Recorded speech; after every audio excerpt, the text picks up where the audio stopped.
یونان کا مشہور بادشاہ سکندر اعظم کا نام تو آپ سب نے سنا ہوگا، جس نے آدھی سے زیادہ دنیا کو فتح کیا تھا۔ اس کا استاد مشہور فلسفی ارسطو تھا۔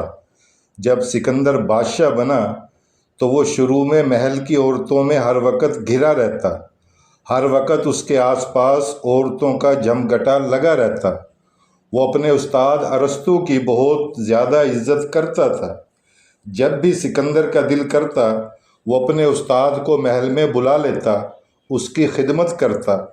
ارسطو جب بھی محل جاتا تو سکندر کو ایک ہی تلقین کرتا کہ تم عورتوں سے دور رہا کرو، کیونکہ ارسطو کو اپنے شاگرد کی قابلیت کا پتہ تھا۔ لیکن جب بھی وہ سکندر کو عورتوں میں گھرا دیکھتا تو اس کو دکھ ہوتا۔ محل کی عورتوں کو ارسطو کی یہ بات پسند نہ آتی کہ وہ سکندر کو عورتوں سے دور رہنے کا کیوں کہتا ہے۔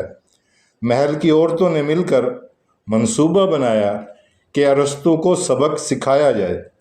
محل کی عورتوں نے ایک نوجوان خوبصورت لڑکی کو ارسطو کے پیچھے لگا دیا تاکہ ارسطو کو بدنام کیا جائے اور اس کو سکندر کی نظر سے گرایا جائے۔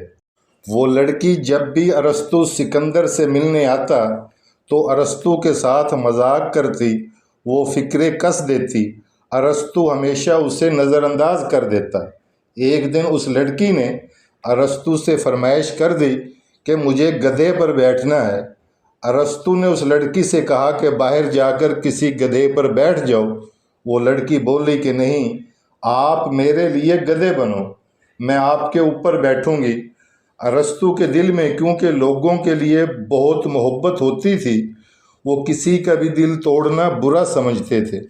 وہ لڑکی بھی کہنے لگی کہ دوسروں کو تو بڑی نصیحتیں کرتے ہو کہ لوگوں کا دل نہ توڑاؤ، اور میری یہ چھوٹی سی فرمائش بھی پوری نہیں کر سکتے۔ خیر، ارسطو اس لڑکی کا دل رکھنے کے لیے گدھا بن گیا اور وہ لڑکی آپ کی کمر پر سوار ہو گئی۔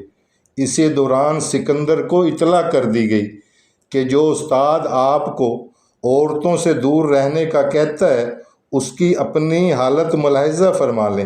جب سکندر اس جگہ پہنچا تو دیکھا ارسطو گدھا بنا ہوا ہے اور وہ لڑکی آپ کی کمر پر سوار ہے۔ سکندر نے پوچھا کہ محترم استاد جی، یہ کیا ہے؟ ارسطو بولا، اسی لیے تو میں تمہیں منع کرتا ہوں کہ ان عورتوں نے مجھ جیسے فلسفی کو بھی گدھا بنا دیا۔ آپ لوگ بھی اس طرح باتوں میں آ کر گدھا بننے سے دور رہیں، اور اچھی بات کو دوسروں تک پہنچانا بھی صدقہ جاریہ ہے۔